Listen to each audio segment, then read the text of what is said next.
Gracias por venir. Veo muchas caras nuevas.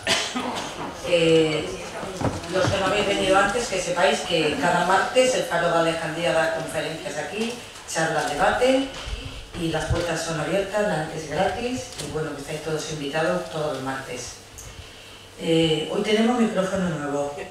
Nos lo han regalado, un micrófono, mira qué suerte. Pero hoy no lo vamos a usar, es para los que estáis ahí para comentar luego en el coloquio. No lo vamos a usar porque me hace falta alguien que esté pasando el micrófono. Ya pensaremos en quién. Bueno, pues gracias a quien nos lo ha regalado, gracias.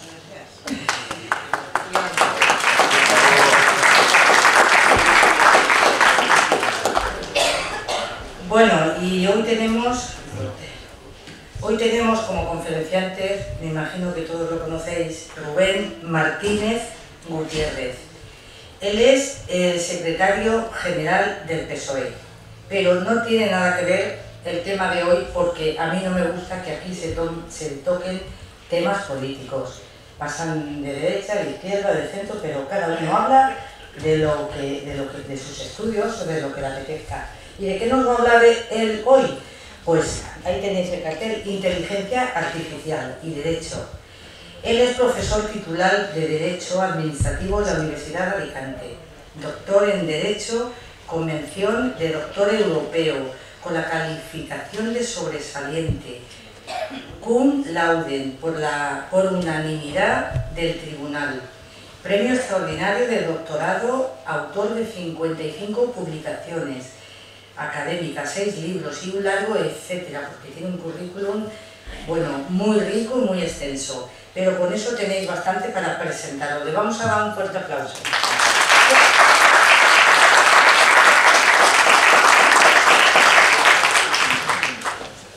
Vamos a quitar por favor el volumen al móvil para que no moleste. Aunque soy consciente de que no tengo la voz de catalanchana, que es muy potente, mucho más que la mía, sé que tengo una voz bastante fuerte, vamos a decirlo así, porque entre otras cuestiones no recuerdo, yo creo, ninguna clase que haya dado de Derecho, ni de máster tampoco. Alguna conferencia me obligan a estar sentado, pero me tienen que poner unos grilletes contra el suelo, porque mi naturaleza me obliga a moverme, a ir andando. Parece que mientras ando voy pensando mejor, me fluye mejor la sangre, me llega mejor al cerebro, se ve, y entonces pueden fluirme mejor las ideas. Y yo me siento mucho más cómodo, pues eso, andando, caminando y bueno, pudiendo ver también si hay mucho bostezo. Si hay mucho bostezo cambio o alargo el tema rápido para terminar mucho antes, porque la verdad que eso, y a veces una persona que está acostumbrada a hablar en público se tiene que fijar también en esos detalles. Bueno, como ha comentado Isabel, la invitación, la amable invitación, que le agradezco públicamente, tanto a ella como al Faro de Alejandría, y también a todos vosotros y vosotras que estáis aquí en esta sesión, no viene derivada de mi actividad política, cosa que me alegra tremendamente, porque aquí evidentemente todo el mundo sabe que soy el portavoz del Partido Socialista, pero fuera de Benidorm, podríamos decir, un poquito en Alicante, a todas las conferencias que me invitan y todo lo que hago por ahí, nadie sabe que soy concejal. Y esto la verdad es que es una ventaja, porque si no, habría gente que podría pensar, pues mira, está en la universidad porque es concejal. Pues nada, no tiene nada más lejos de la realidad. Yo mi actividad profesional la he mantenido siempre viva, incluso estando de concejal he querido mantener viva mi actividad profesional en la Universidad de Alicante. Y el tema de la conferencia hace mención a la inteligencia artificial y derecho, que tiene mucho que ver con la tesis doctoral que amablemente ha comentado Isabel, porque yo hice en su momento, hace ya pues 11 años, una tesis doctoral sobre administración pública electrónica, que es la incorporación de las nuevas tecnologías en el mundo de las administraciones públicas. Esa fue mi tesis doctoral. Entonces estos temas me encantan y a veces puedo llegar a estar hablando compulsivamente de estos temas.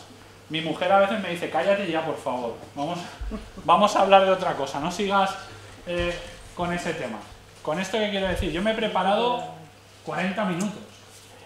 Pretendo no hablar más de 40 minutos. Pero si veo que se va mucho el tema, ya le pido a Isabel, por favor, que me pegue un codazo en la pierna o algo cuando me acerque o haga cualquier cosa para que no me extienda mucho. Bien. ¿De qué vamos a hablar hoy? Pues vamos a hablar de una serie de conceptos que están ahora muy de moda, se están utilizando mucho y sobre todo el planteamiento de la sesión es un planteamiento para romper algunos mitos de la inteligencia artificial y en términos generales del uso de la tecnología. Esta mañana en una entrevista de radio que hemos tenido en Cadena COPE hablábamos que dónde están las barreras fundamentales de uso de la inteligencia artificial en nuestra sociedad o de la automatización de decisiones administrativas en la sociedad.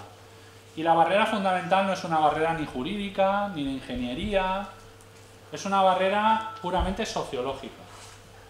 Y la barrera es que normalmente lo que no conocemos, lo que no dominamos, nos genera miedo. Y ese miedo lo que provoca es rechazo.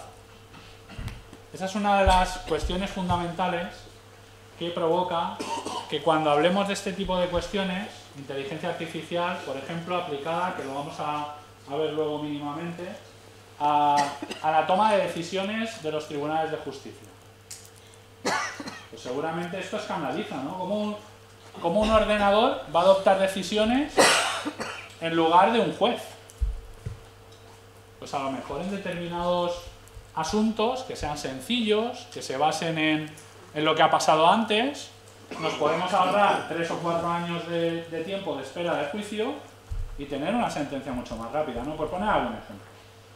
Claro, el planteamiento da mucho miedo, incluso hablando con jueces, este tipo de planteamientos les da mucho miedo y dicen, lo desconocido lo rechazamos, lo dejamos un poco en stand-by, ya veremos, más adelante, y al final nunca se termina de aplicar en lo que es el ámbito sobre todo de la administración pública. En el ámbito de las empresas y la tecnología se aplica porque les va la vida en ello. El mantenimiento de las empresas depende de su éxito, ¿no? De su éxito comercial, de que funcione la empresa perfectamente, de que obtenga mayores beneficios, de esa mezcla entre tecnología e ingenio humano.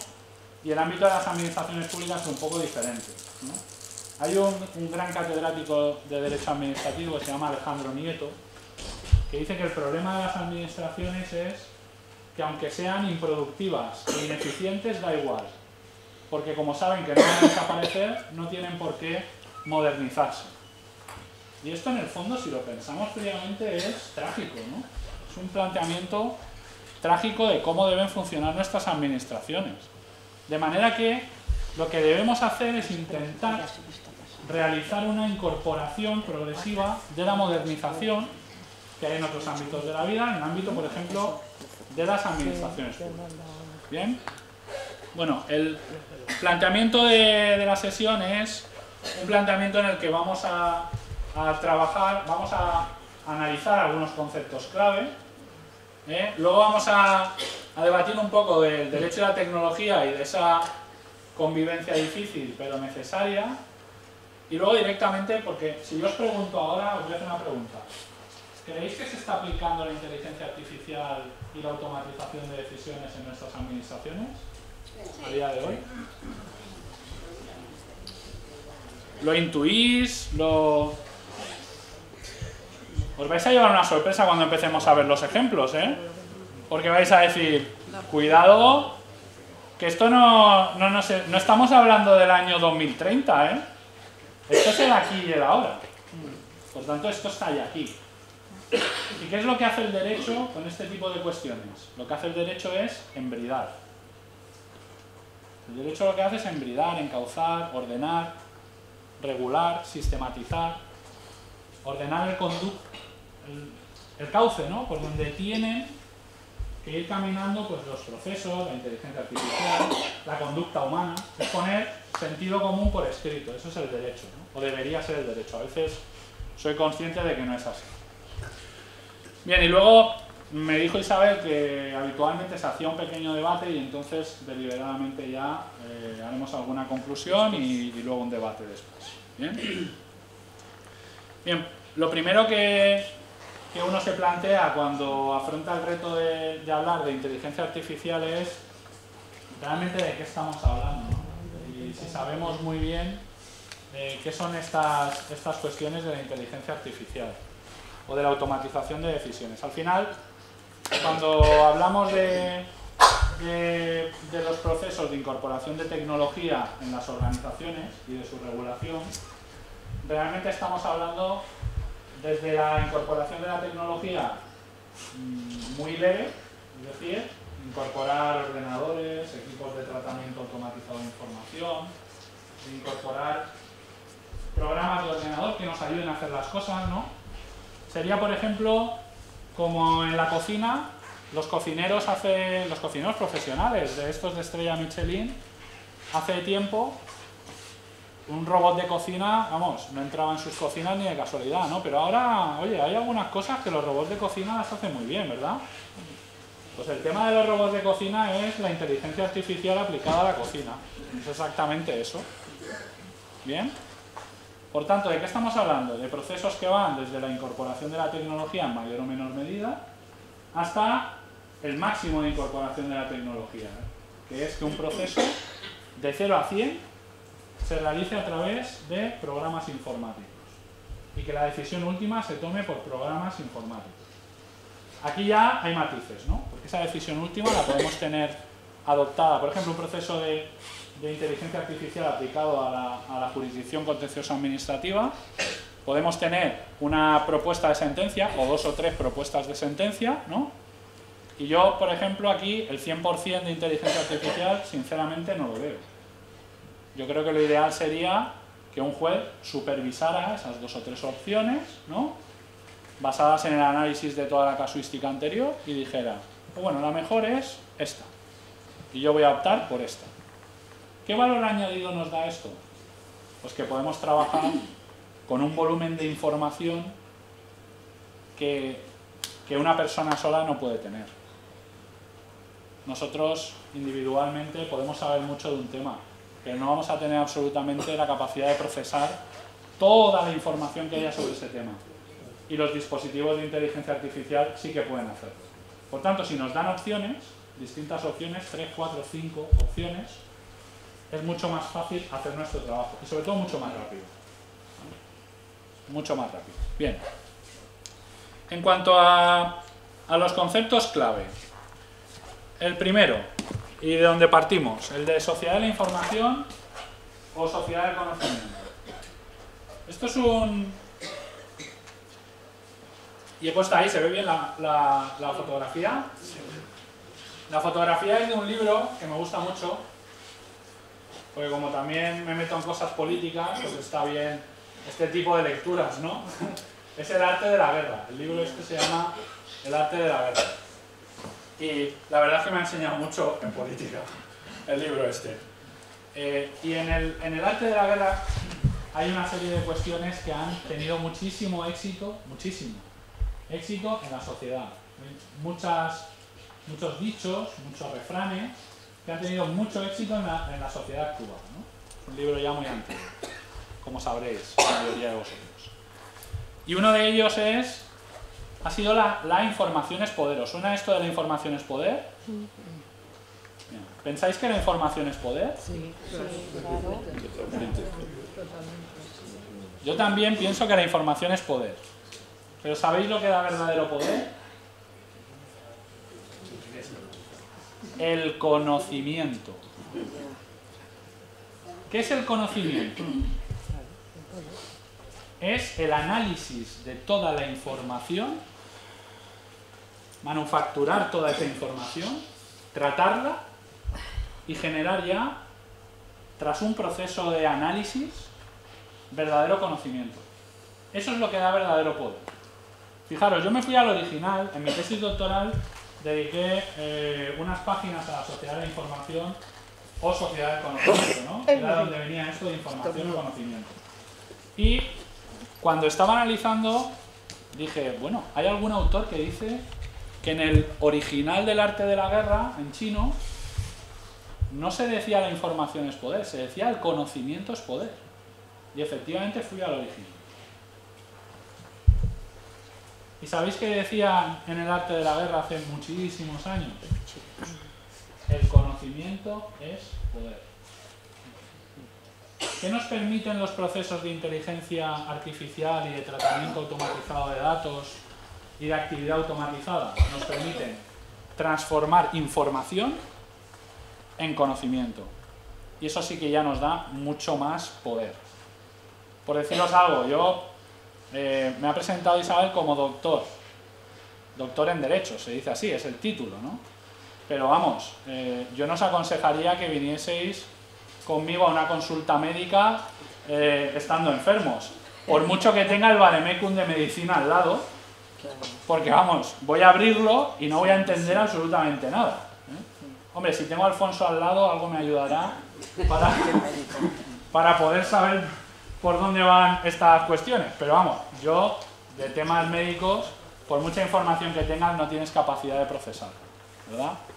Bien, por tanto, primer concepto a tener en cuenta. Segundo concepto, que lo he puesto porque es un gran desconocido.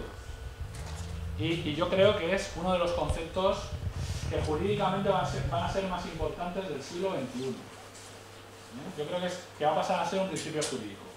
¿Qué es el concepto jurídico de, o el concepto de interoperabilidad? ¿Os suena esto de interoperabilidad? ¿No? Yo cuando estaba haciendo la tesis doctoral, vi que habían documentos de la Unión Europea que hablaban de interoperabilidad. Digo yo, esto de la interoperabilidad, para conectar distintas administraciones con empresas, entre empresas, yo digo, esto es interoperabilidad. Esto debe ser una invención nueva, del siglo XXI, yo pensaba. Y en esa época estaba haciendo una estancia en el Instituto Universitario Europeo de Florencia, que es un centro de la Unión Europea donde tienen la biblioteca jurídica más importante de la Unión Europea, porque tienen acceso a los documentos, a los fondos bibliográficos de toda la Unión Europea, pero también individualmente de todos los Estados miembros de la Unión Europea. Por tanto, tienen una base bibliográfica, bueno, tremenda. Y teníamos unas bibliotecarias asignadas que nosotros les podíamos pedir pues todo aquello que quisiéramos. Y yo pues a María, la bibliotecaria que tenía asignada, le dije, ¿puede ir usted hacia atrás en el tiempo en las normas jurídicas a ver este concepto de interoperabilidad que yo no entendía en esa época? Este concepto, a ver en qué norma es la primera en la que sale. Yo la señora, tomó nota, se dio la vuelta, se fue a trabajar, ya le mandaré un correo, me dijo. Efectivamente me mandó un correo, ya tiene usted la documentación. Un saco de documentación impresionante. ¿Sabéis cuál es la primera norma jurídica en la que apareció el concepto de interoperabilidad y de qué fecha era? Del año 1918. 1918.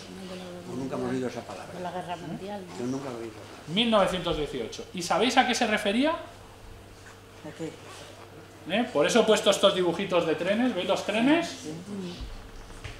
Se refería a estandarizar los anchos de vía, a hacer el mismo ancho de vía, para que un tren pudiera pasar de Francia a Alemania en la cuenca minera. Por tanto, ¿qué quiere decir interoperabilidad? Yo lo entendí cuando lo vi ahí.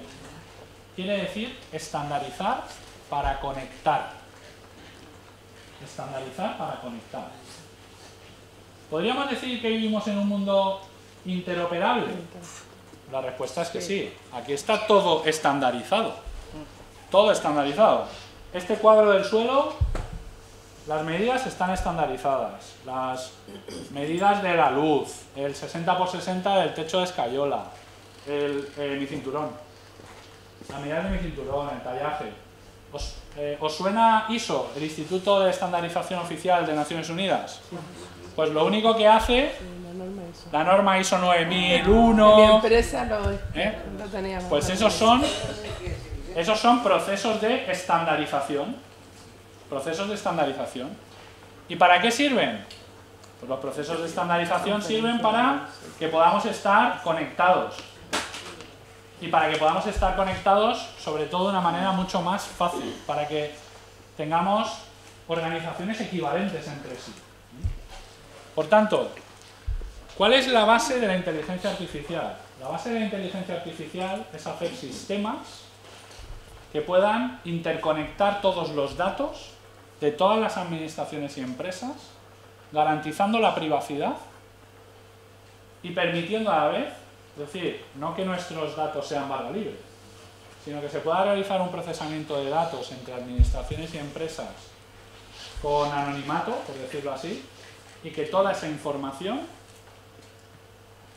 generada en conocimiento pueda ser útil para alguna administración. Y yo, por ejemplo, pienso en la gran cantidad de información médica que podemos tener, por ejemplo, para tratamientos contra el cáncer o contra el VIH, que muchas veces la protección de datos de carácter personal es un obstáculo, ¿no? Si los sistemas estuvieran bien diseñados, tendríamos una información valiosa. Y si encima tuviéramos un sistema de inteligencia artificial para procesarlo, seguro que sacaban fórmulas matemáticas capaces de decirnos, pues aquí hay un porcentaje de personas que deben tener algo en su organismo, no sé qué, que vencen a este tipo de cáncer. Este tipo de personas vencen este tipo de cáncer. Y a lo mejor analizando pues el cuerpo de esas personas, el organismo de esas personas, conseguimos de alguna manera generar un medicamento capaz de vencer ese tipo de cáncer. ¿Entendéis la reflexión? Y la operación vía robot, por supuesto, eso ya está. Eso ya está. Para hacer, sobre todo, aquellas operaciones en las cuales el pulso de las personas influye en el éxito o no de la operación, ¿no? Las operaciones de cirugía de precisión, los propios cirujanos de precisión prefieren hacer una operación vía robot porque, claro, el pulso puedes temblar, te puede dar algo en ese momento y esto puede ser un fallo fatal, ¿no? para la persona. ¿Bien? Bueno, por tanto, podemos ir de este concepto desde el siglo pasado ya, 1918, al AVE. Ese es el AVE, que el AVE ya hace las cosas más rápidas. Hoy yo voy a proponer algunas cuestiones para hacer las cosas más rápidas, ¿no? Y esa es la base de este concepto. Y esto ya lo he explicado. Esta es la sociedad interconectada que nos puede ayudar a vivir mejor. Pero claro, para que nos pueda ayudar a vivir mejor hay que poner unos límites. El derecho tiene que poner unos límites, ¿no? Y esos límites son que evidentemente nuestros datos no pueden ser café para todos, que evidentemente hay una serie de información que tiene que estar reservada en todo momento, que evidentemente no se puede utilizar tratamientos automatizados de datos para, por ejemplo, mandarnos constantemente información comercial, por cierto. ¿No os habrá pasado que estáis con el teléfono móvil o que habéis estado con una conversación con vuestros amigos o con vuestra pareja y de repente os empiezan a saltar publicidad sobre lo que habéis estado hablando? ¿No os parece eso raro? No digo que hayáis hecho búsquedas. ¿Sabéis qué es eso? Esos son bots o robots que lo que hacen es hacer un tratamiento del sonido captado por algunos modelos de teléfono móvil y vender esa información a las compañías de publicidad. Esto es un tema delicado, ¿eh? Sin haber hecho la búsqueda. Sin haber hecho la búsqueda, sin que ninguna persona intervenga en el proceso. Sin que ninguna persona intervenga en el proceso. Igual que cuando vamos a Google, picamos información, ahí sí que hemos incorporado voluntariamente la información, pero claro, esto llama mucho la atención. A veces es hasta molesto, ¿no? Porque no me quería comprar un coche, simplemente quería ver lo bonito que es el coche que no me puedo comprar. Entonces, lo he metido ahí y luego encima me lo está recordando la publicidad: cómprate este coche, cómprate este coche. Y entonces pasa a ser un calvario. Yo solo quería ver una vez ahí las fotos. Oye, hay una solución. Un banco diga, te doy dinero para que te compres un coche. Bueno, y la automatización de decisiones e inteligencia artificial ya lo hemos comentado. Al final, ¿de qué se trata? Se trata de que la tecnología nos ayude en nuestra vida diaria. ¿En una administración? Pues en una administración. Si hay cuestiones, por ejemplo, aquí está Paqui, y yo supongo que la tecnología pues, habrá mejorado mucha parte, también le habrá supuesto algún calvario en algún momento, la tecnología, pero le habrá supuesto también mucha ayuda en alguna cuestión, ¿no? Por ejemplo, firmar certificados. De verdad tenemos que tener a funcionarios de altísimo nivel, con una inteligencia, funcionarios y funcionarias, una inteligencia brillantísimos, única y exclusivamente firmando a mano papeles durante 4 horas. Eso ya, yo creo que eso tiene que terminar, ¿no? Y entonces hay procesos de tratamiento automatizado. Si yo quiero un certificado, ¿qué es un certificado? ¿Os habéis parado a pensar qué es un certificado? Cuando vamos a pedir un certificado, ¿qué es un certificado?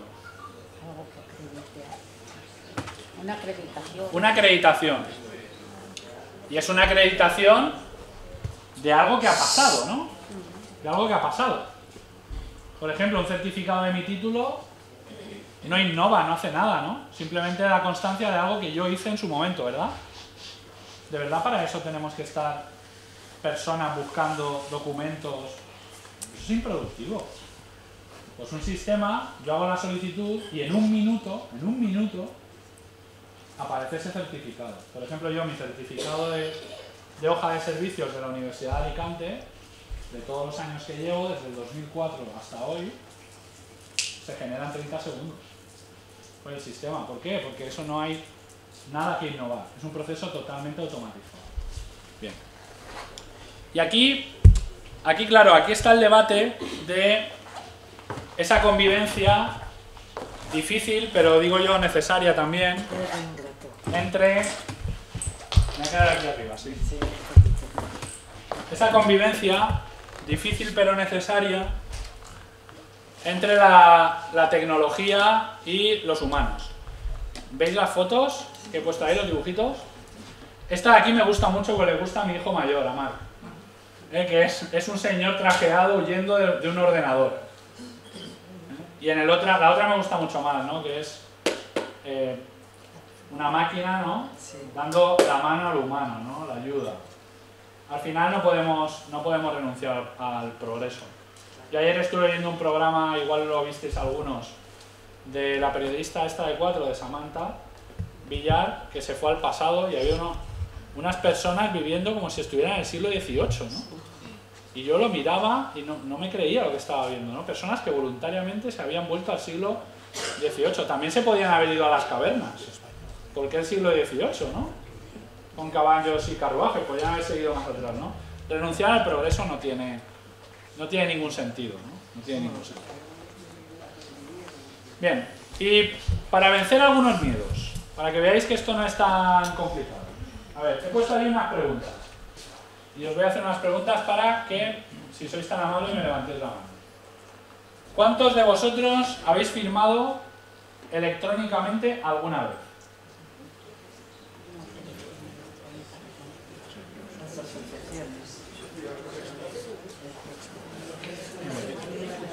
Más o menos la mitad de los asistentes. ¿Quién cree que no ha firmado nunca electrónicamente? Bien. Os voy a desvelar un secreto que os va... Es muy sencillo de entender conceptualmente. Para el derecho, poner un usuario y una contraseña de 4 números es firmar electrónicamente. ¿Habéis firmado todos electrónicamente? Sí.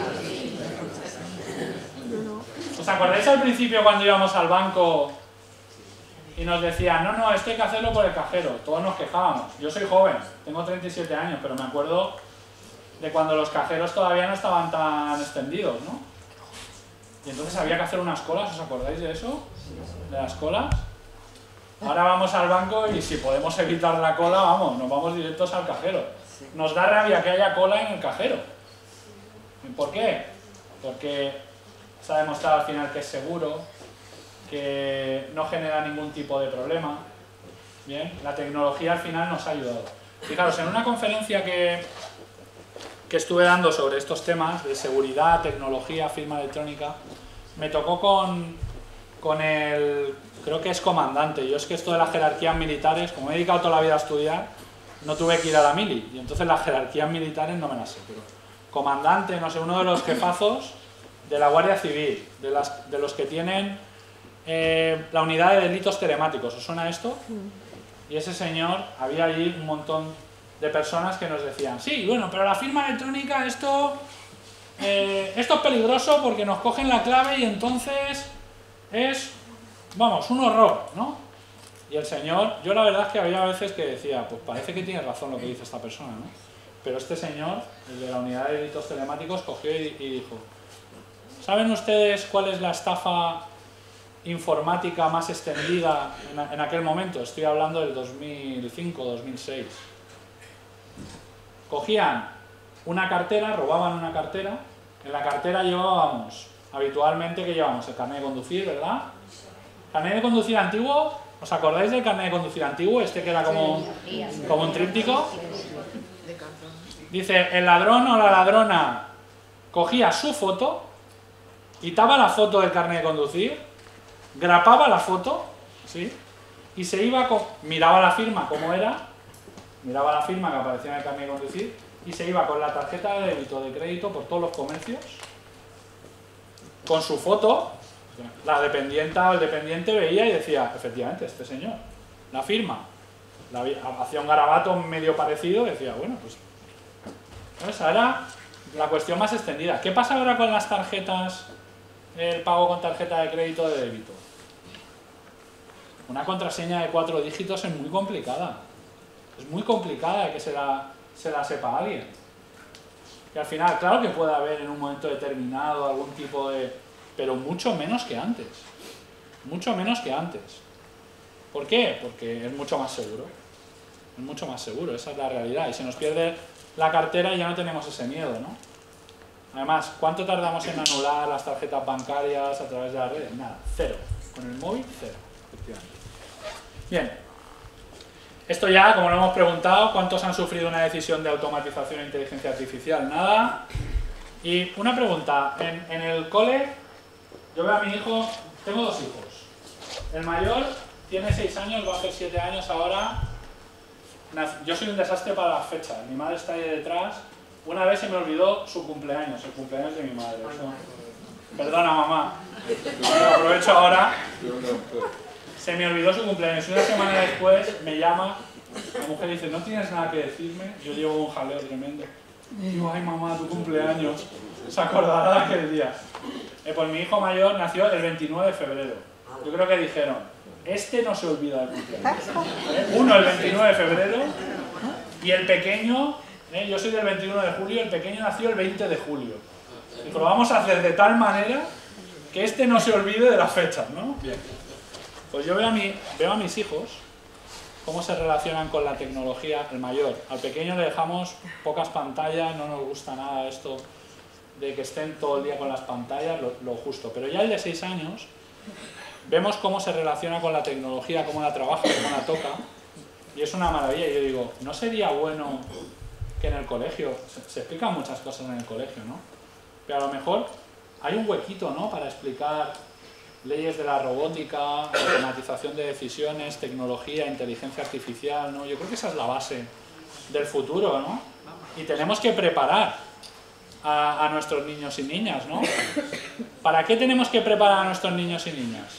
Para que no tengan los miedos que nosotros hemos tenido. Porque nosotros hemos tenido esos miedos. ¿Bien? Por tanto, eso era una pregunta que os quería hacer, pero bueno. Esto es una foto de un juzgado, efectivamente. De una administración. Me diréis, es una foto de un juzgado antigua. No, No. Es una foto de un juzgado que los pobres del juzgado iban saltando por encima de los papeles. Con razón sale todo así. No sé. Efectivamente. ¿Os imagináis buscar ahí algo? ¿Os imagináis? Yo empatizo con ellos, porque veo esto y digo, Dios mío, como tengan que buscar un expediente. Esto debe ser un horror, ¿no? Bien. ¿Se puede ser ágil? ¿Se puede ser ágil con esto? Es imposible ser ágil con esto. Bien. Yo creo que lo hacen a ver. ¿Se pueden automatizar algunas decisiones administrativas? Pues hay decisiones administrativas que deberíamos tenerlas automatizadas, por ejemplo. ¿Cómo es posible? El Ayuntamiento de Benidorm hicimos algunas cosas en su momento, pero ¿cómo es posible que para pedir una licencia para reformar un váter o una cocina de una casa sencilla, básica, tenga que esperar 4 meses una persona? Que al final no espera 4 meses. No espera 4 meses. ¿Sabéis lo que hacen? Se ponen a hacer la obra y el ayuntamiento deja ingresar la tasa, molestias a los vecinos sin ningún tipo de licencia. Pero por favor, si hay sistemas que permiten que si tú registras la sociedad pagas la tasa en el mismo momento, y además la ley lo dice así, se llama declaración responsable o comunicación, en el mismo momento, en ese mismo segundo, el sistema electrónico te devuelve un recibo de presentación que te permite realizar esa actuación. ¿Vamos a seguir manteniendo esto? Eso es un sistema de automatización. Vamos a aprovecharlo, ¿no? Otro ejemplo. Bueno, esto lo he puesto porque me gusta mucho esta viñeta. Había unas leyes que decían que en 2015 íbamos a dejar de utilizar papel en las administraciones públicas. Entonces es muy gracioso porque la persona se lleva el rollo de papel del váter por si acaso de casa. Lo había entendido mal. Bien. Pero claro, esta situación y esta... Aquí tenemos que hacer algo. Aquí tenemos que ir hacia adelante, tenemos que aplicar todas estas cuestiones a la realidad que tenemos. Bien. La agencia tributaria.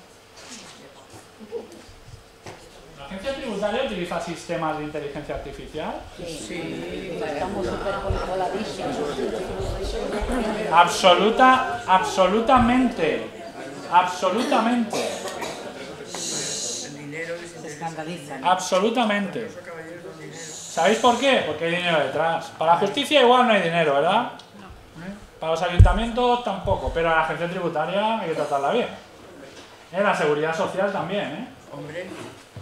La Comisión Nacional del Mercado de la Competencia, Valores, estas comisiones nacionales que controlan empresas, ponen multas de 1 millón de euros, ¿esas utilizan inteligencia artificial? ¡Hombre! Claro que utilizan inteligencia artificial. ¿Y qué es lo que hacen? Hacen un macro tratamiento, análisis de los datos y le dicen al inspector: oiga, usted tiene que investigar a este y a este. Así, tal cual. Por tanto, cuidado, que esto se está usando. Y aquí sí que es importante embridar. El derecho es importante. ¿Y dónde está el problema? Que la regulación jurídica no está bien embastada. ¿Por qué? Porque los juristas no nos hemos detenido a analizar estas cuestiones. Entonces, cuando tú dejas mucha libertad, pues al final pasa lo que pasa, ¿no? Que a veces la regulación permite que los sistemas de inteligencia artificial analicen a determinadas tipologías de personas y otras se queden fuera de ese análisis, ¿no? Produciéndose situaciones injustas, ¿no? Produciéndose situaciones a veces injustas. Bien, la protección de la privacidad no voy a entrar porque esto ya lo he comentado. Ahora mismo los sistemas de inteligencia artificial, por ejemplo en el ámbito médico, en el ámbito estadístico, permiten realizar un macroanálisis de datos, reservando nuestros datos de carácter personal y analizando única y exclusivamente lo esencial. ¿Esto lo hace la agencia tributaria? Sí, lo hace la agencia tributaria en ocasiones también. La seguridad social lo están empezando a hacer algunas administraciones. Voy a poneros un ejemplo del día a día. Por ejemplo, ¿tiene sentido que hoy, en el año 2019 que estamos ya, Cuando nosotros pretendemos matricular, por ejemplo, a nuestro hijo, a nuestra hija, o a nuestro nieto o nieta en una escuela infantil municipal, nos pidan la declaración de la renta de los padres en papel, que puede estar falsificada, que puede... ¿O sería más útil si la necesidad es saber si se cobra más de 15.000 euros o menos de 15.000 euros? ¿No sería más fácil un sistema interconectado con las bases de datos de Hacienda que mande la pregunta: ¿este señor o esta señora cobra más de 15 o menos de 15? Ya está. Tienen que saber si gana 10.000, si gana 25. Si... No se tiene por qué saber. No se tienen por qué saber. Porque al final, ¿qué cuestión? ¿Dónde está el problema aquí? El problema aquí es, por ejemplo, la declaración de la renta. La vamos entregando a un montón de sitios que nos la piden. Hombre, a mí me parece eso mal, la verdad. Cuando la tecnología permite reservar tu intimidad en muchas cuestiones, ¿no? Que yo creo que es importante reservar esa intimidad. Bien. Y luego, esto lo hemos comentado esta mañana en la radio. ¿Veis bien la foto? Me gusta mucho esta viñeta porque dice: los radares de Málaga, los segundos que más recaudan en Andalucía, y le ponen la multa hasta un pobre señor que va con el gallato, pues le ponen la multa a un señor, porque vamos, hasta 2,5 kilómetros por hora ponen la multa. ¿Por qué he puesto esto en esta conferencia? ¿Os han puesto alguna multa de radar de la DGT? Sí, muchísimas. Hoy era 40, cuando había un 40 y 50. ¿Sabéis?